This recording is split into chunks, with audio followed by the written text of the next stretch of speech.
Hey, good morning, good evening, good afternoon, y'all. Or whoever actually hears this. I'm doing alright.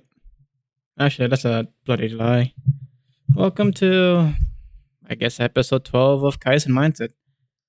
It's been a while since I recorded a recent recording, because most of the recordings I've done beforehand, but this one's just on the spot. Other than that, man, life is life is not the best. I guess there is the truth when they say pick your own heart. Man, it's still gonna be hard anyways, I guess, no matter what I choose. But I'm in the thick of it. Being an immigrant, living in your grandparents' basement, trying to figure out what you can do in a harsh job market, trying to get a job, having to deal with all this bureaucracy. It dragged up to 3 months. But if things were not in appointments and like really dragged out and we didn't have the government shutdown, I wondered if things would have been different. But that's just wishful thinking, and the fact that I'm here now, it's a good sign, it's a good thing.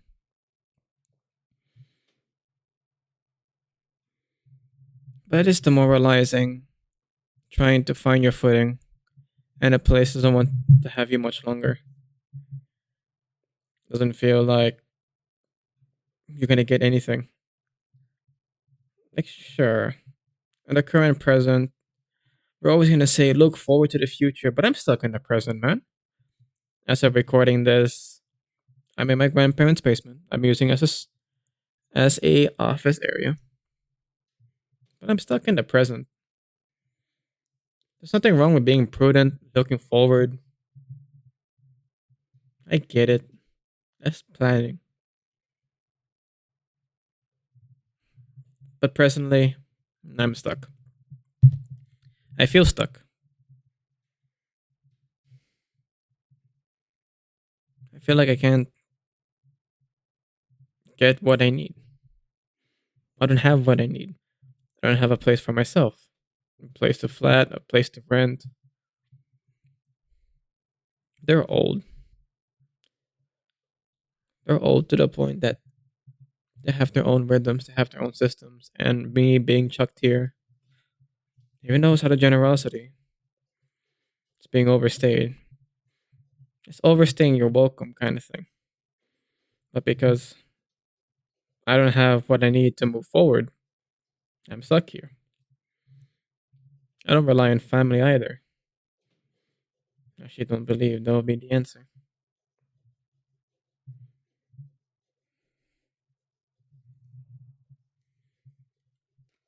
But this is the first part of this episode. Normally, everything I say is scripted, but not this time. This current section isn't scripted. I guess I can just rant, like no structure. Like, man, I just want to play more games without having to worry. I want to have the money to actually buy my own stuff. My own stuff. I also need my own food, my own tea, so I can carry my weight without them having to carry mine. Buying a rice cooker so my grandparents can stop cooking rice for me. Because Asians eat rice, but white people don't. I just wonder what I can do, man.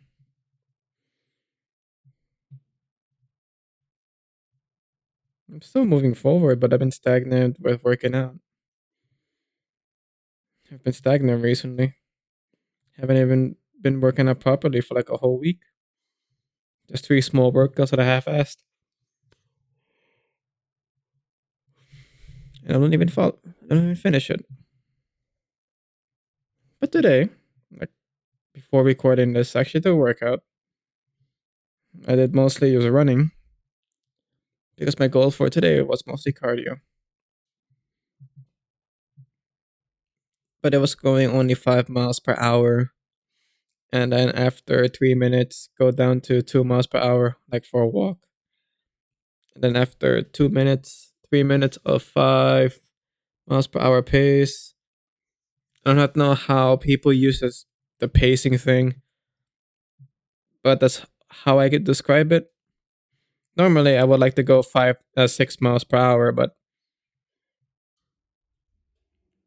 I was trying to go on a decent baseline, but I realized 5 miles per hour is now too easy for me, unlike before.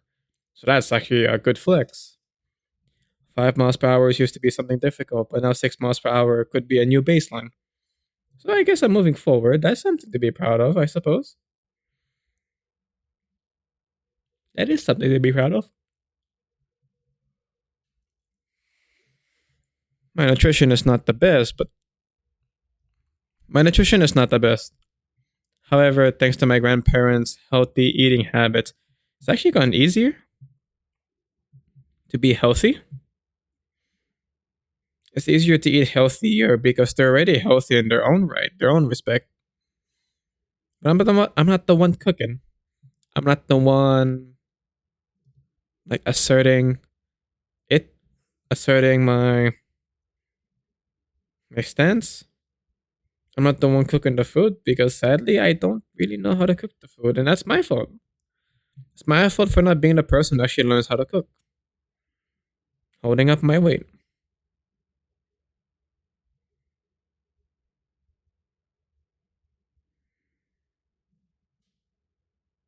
But how long can I do this? So the whole system is just grievances and collapse. I don't even feel like people are helping me here. My parents are trying their best, but even their best doesn't seem to be enough with this current reality of the job market and the housing market. And that's a sad reality. Even my grandparents were downsizing. My dad was downsizing.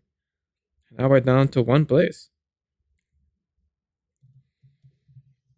There's so much to consider in this reality. It is so demoralizing just to exist. But then again, if you go back in time without any context of today, we're all gonna complain about the specific time, 2008 housing crisis, or the burst of the bubble, the financial crisis. People are gonna complain about that. They're gonna complain about being in the thick of it. And does that negate the past? No, that's disrespectful of people's struggles. It's just right now we have our own struggles, but if we're always gonna compare from then to now, it's kind of unfair.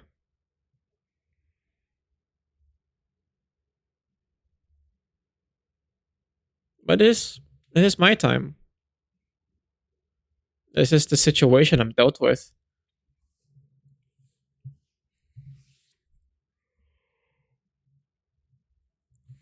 As much as I like to say I have a community, I kind of don't. I'm still on my own, trying to figure out what I can do here. Trying to find a friend group that I can hang out with. Trying to find people who can just accept me. It is Mocha Demonio the next day. This is a different recording now. Oh, the petty aside, I actually have made myself a script that I actually use. So let's start with the script that I actually made, or things to talk about. So, why is cycling? Honestly, it's its own fun, but it's more the fact that I can't really go out without having like the judgment of my grandparents because they're taking care of me. There's nothing wrong with that.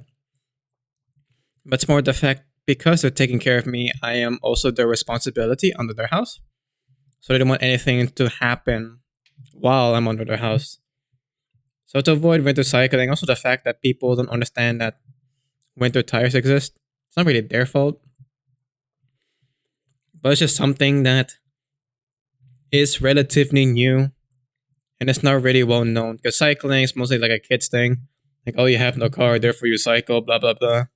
So I have to worry about that. Being broke, it's not fun. At the current time of actually recording this, I got a job, but like I was able to get a job. But due to a lot of delays of bureaucracy, I'm not able to start yet. So at the moment, I'm still having no money. It's a lot of free time. Free time I actually can use to record, make reels, make YouTube videos. But at the same time, I'm in the research phase on some of these videos. So at the current time of recording this, I got something in store, but I won't say much. So far, I'm trying to articulate what I want to say. But in due time, it will be out there. What I can say though, one, it's a comic. The other one is potentially gonna be a word essay in a real series. So we'll see down the line what will happen there. But I'm gonna keep it vague for now because I do want this. You don't know who's listening at the moment. I want this to be somewhat a surprise to no one. But hey, long distance relationships, the difficulty of now lacking physical affection. That's the one topic. Okay. The difficulty of now lacking physical affection. It is actually really hard to give the physical connection that you want to give. Let's just say you just want cuddles. You had a hard day, you had cuddles. You had a hard day, you want cuddles, you want kisses. Nah, you can't have them, bro. You can have it right away because either they're already asleep, there's nothing you can do now, and you can just travel to another country because who the heck's gonna have the money for a ticket, too? It is really difficult at the moment to have the lack of physical touch. You just crave somebody. You just want to hug them. You just want to say, hey, I appreciate for what you've done. All the things we do together. I appreciate you and I love you. But man, there are just things that cannot be replaced by communication. One of them is the physical contact. But it's so hard at the moment. But I'm gonna have to get used to that. That's the thing. I'm gonna have to get used to that. I don't want to. Maybe when we go back to each other, that spark you get for physical contact will still remain. But I assume it will work because it will be scarce for us. And scarcity makes you appreciate what you now have. But then again, I'll have an abundance. It's a weird balancing line. But I can say for certain that after now, or once we meet again, physical touch will be really appreciated. The one thing I want to talk about is what I wrote on here: how words have more weight due to the lack of portrayal of body language, how oddly isolating it is. The end of call loneliness. Ooh, end of call loneliness. I still remember how I feel about that. So let's just imagine you having a good phone call with your partner, girlfriend, boyfriend, fiance, whatever. Your situation is out there, and out of nowhere, actually, you're having a good call. You guys are yapping. You guys are hanging out, but it has to end eventually. It has to end eventually. Depending on what you use, if it's a Zoom call sound or an Instagram sound, or for me, my partner at times, Discord sound, you hear that turn off. It's just right away, very quickly. It's just loneliness, the feeling of disconnect. It's it's so isolating, man.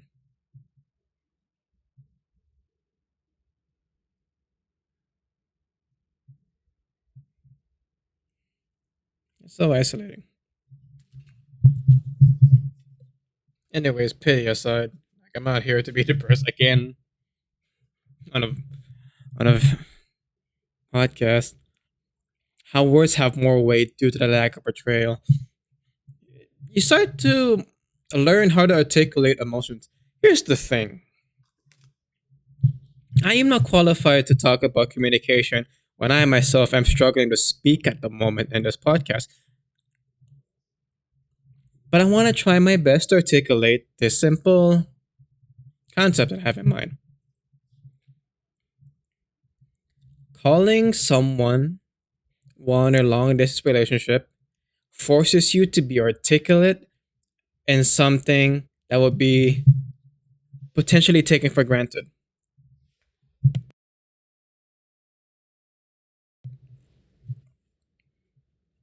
You'll learn how to conceptualize what you're feeling. You cannot use body language, so you have to be more strict on how you articulate your sentence. A failure to articulate your sentence will lead the other partner confused and sometimes miss a point that you try to make. So you articulate as hard as you can so you can hmm, you articulate as hard as you can in hopes it can get the message, both emotionally, literally at times, and in terms of direction too. And I think that's gonna be the hard part. When you're trying to make a plan together, it is easier to get lost in all the details or the walls of words. It's gonna be harder to articulate in such a short instance what you want. Sure, you can have some people where you can make a whole wall of text and they can plan around it. But I guess it's because for my partner and my friends, keeping it short and simple is very effective. Short and simple and straight to the point, however, is not enough when it comes to emotional nuance. And that's something I actually struggle with, communicating the emotional nuance in something that isn't just black and white.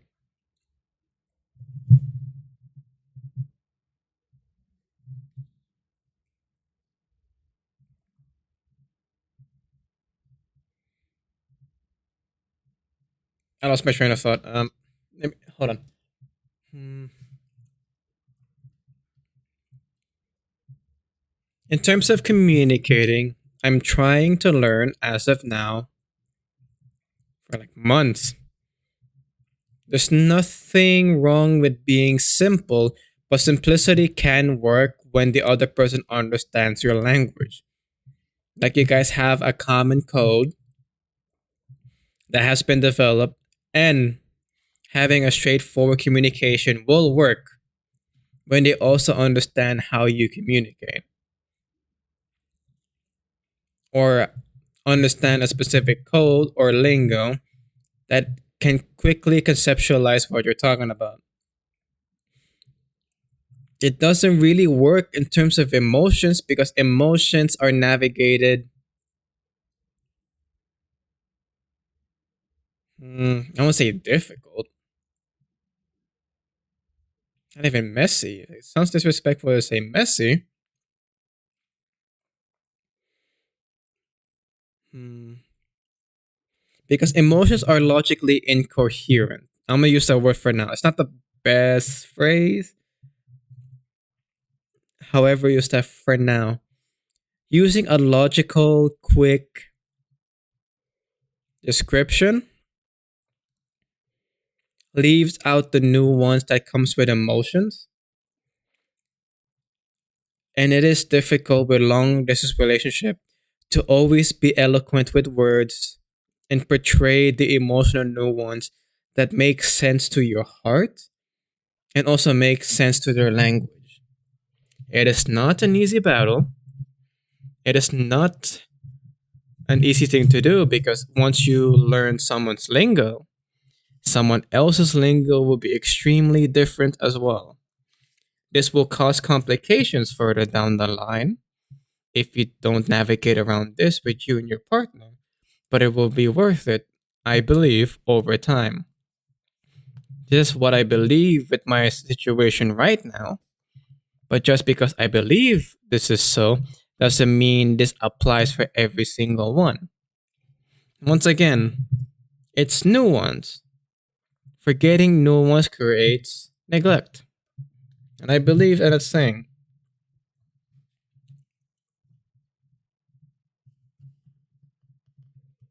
The odd freedom.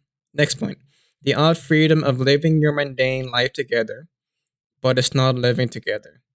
It's living through a lens. I was trying to go for something there, but I'm not fully sure I understand what I was trying to articulate here when I first wrote this down. The odd freedom of living your mundane life together, but it is not living together.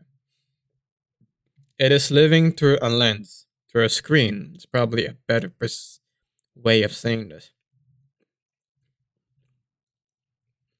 Hmm.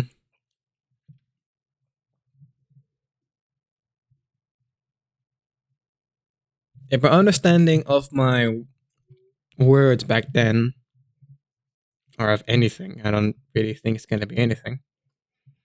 I think I'm trying to portray the feeling that even though you're in a long distance relationship, there are those who are stuck in a video call for so long that you kind of know the habits and the routine of the other person, the partner in the other country. You have a glimpse of their normal life, the things that they do to get past the day, but you are participating per se.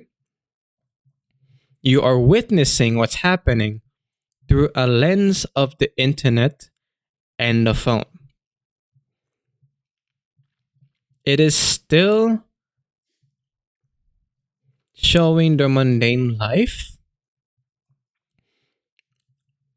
but you're not physically participating in it.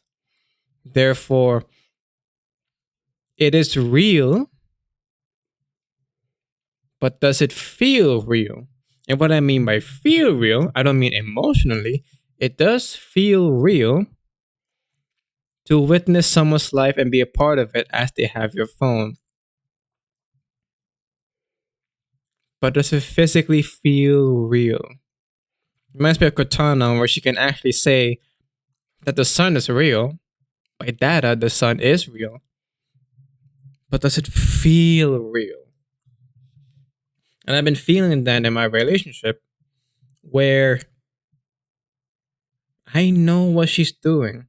We're always on a video call, we're playing games together, I'm mentoring with her and her other family members. It is emotionally real. Emotionally, it is real. I know we're forming a bond. I know we're strengthening a bond. But it's not the same. It's not scratching that itch, a specific itch that comes when you're with someone in person, participating physically in their life. There's an odd sense of freedom of witnessing someone's mundane life. It feels like you are there. However, the issue I have in mind is the feeling that it is not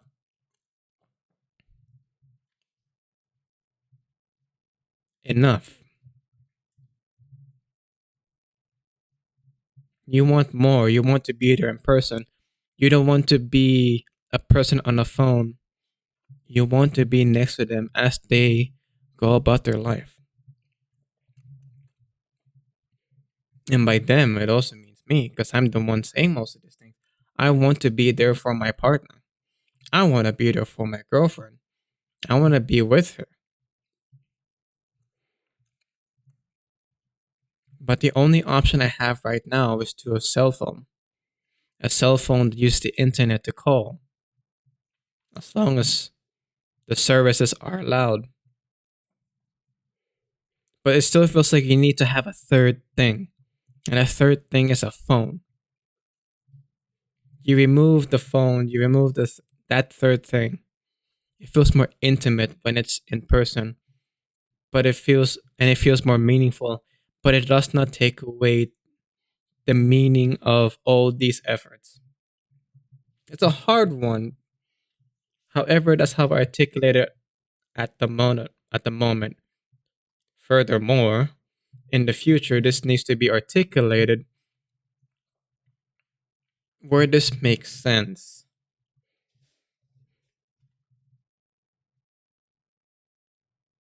in both the physical and the emotional. And that's how I can articulate it so far. Next point I had here is how is a new challenge, how is new challenges has the chance to tie in loose ends.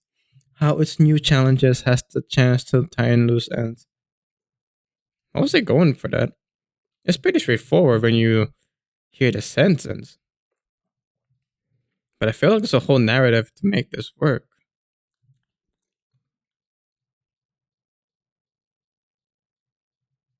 Hmm. I'll pass this one 'cause I'm not fully sure what was the intent with that sentence. The pain of wanting more time. Is it greed? Is it my ingratitude? Oh my gosh, actually, it's a good question still. There is a sense of obligation to want more. I don't mean just in a relationship standpoint. I want more things. I want more things to help with my goals. But is it greed when those goals or the goalpost does not move? Or is it being realistic to a goal? A goal that does have an end. But is it greedy in that context, in that scenario, to want the things greatly? Is it greedy to want a shortcut to have all of this now? I would say in that context, yes, it is greedy. Because you're sacrificing something in your life just to get something that is potentially vain. Especially when it's things you can have a business, you can make it last long. But there's gonna be a point in time where that's all vain. There's a sense of pain of wanting more time, wanting more things, wanting to put yourself out there or to sort your whole life, get your life together. That selfishness makes you feel guilty because it feels like you're gonna overstep a boundary when you have the audacity to do so. And the key word there is what I wanna focus on, the audacity to do so. How dare we have the audacity to take what we think we want for our goals? What needs to be done for what we want? There's a pain of wanting to have more though. Because at that moment, as you reflect in that present moment, you don't have what you think is enough.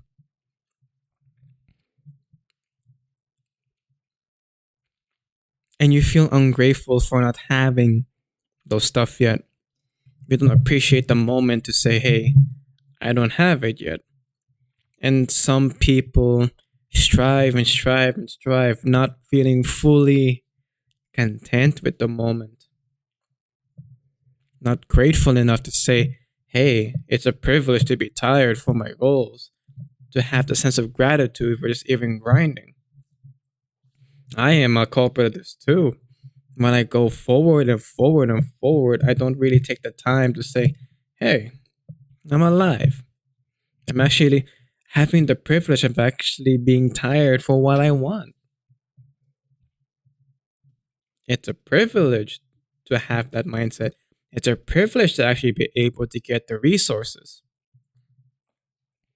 But is that being ungrateful? To have the opposite? To strive and be at that present moment to say, I don't have it? It feels like greed. It feels like ungratitude. Because once I say, is it wrong to feel that sense of ache for not having what you want, but still being able to say, that's okay. I'm still striving and living for something. It sounds way better when I articulate it that way.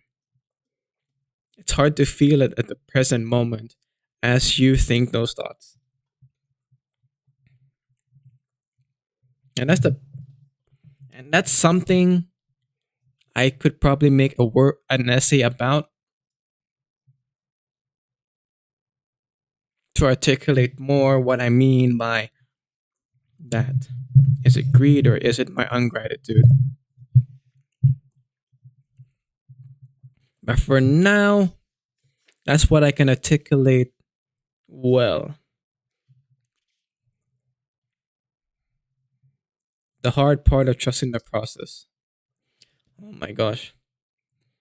When you don't know where you're going to be ending up, where you have a plan but still unsure if it's going to work out, there's that sense of anxiety for the future.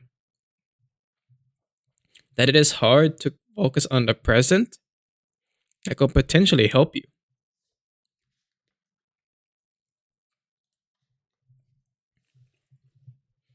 It is hard to trust the process when you're in the middle of a massive uncertainty. Trust the process, they say. It doesn't feel good. And that's the thing. It doesn't feel good to do so. But that endurance of running and not knowing where the finish line is, it's somewhat of a high itself. When you trust the process, you can be delusional, like generally delusional, to the point it makes you productive, or you can be in anxiety all the time. But because you're anxious of things not working out, you're still productive. It's a weird balancing line.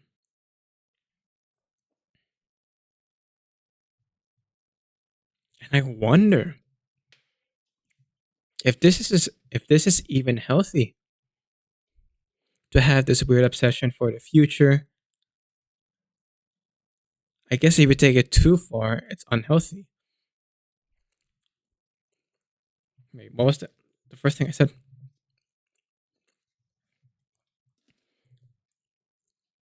It is hard to be stuck in the middle of uncertainty. Actually, no, it's delusional. Delusional. Sorry. It is. Hmm, it is actually more happy to be delusional because you genuinely believe that things will be well, like optimistically delusional. You're probably more happy being optimistically delusional than being one who worries about the future. Because those who are optimistically delusional are happy to have potential results. They're looking forward to something. And in its own right, that man is happy to be in that specific headspace. I suppose when he works so hard and achieves it, he was no longer delusional. It is his reality. That specific concept hurts my brain, though.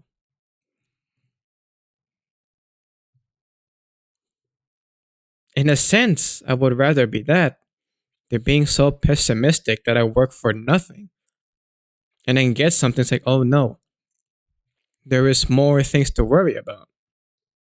I would rather be delusional because at least I know I'll be feeling stress free, but I'll be ignoring the real stress.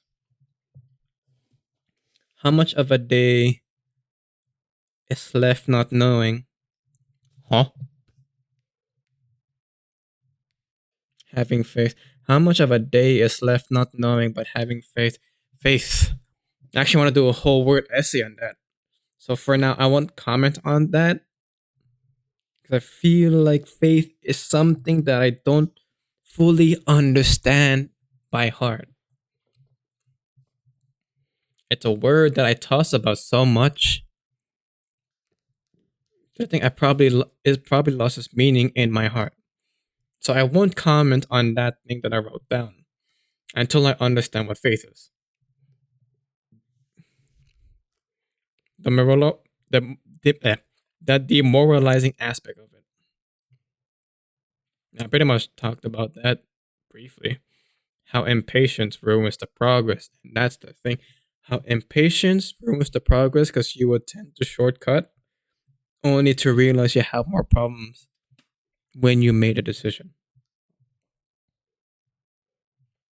But it's also going to the other side.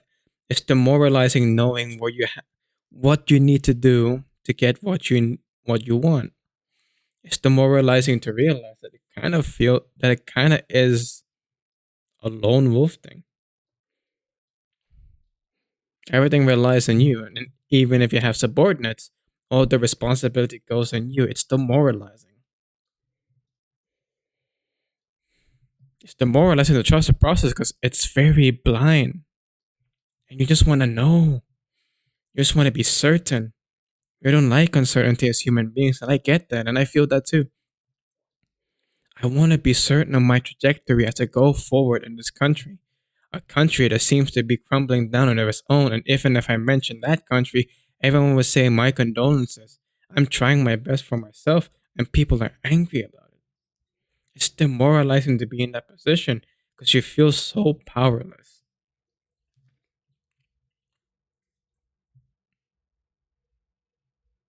And I don't know if I got this. I do not know if I'll actually achieve my goals of the 1 year goals, which I haven't mentioned yet, so I'm gonna make a video about that.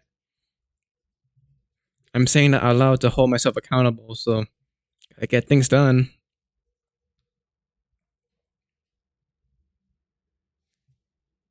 I do not know if I'll make it, but I know I'll try. It's gonna be moving.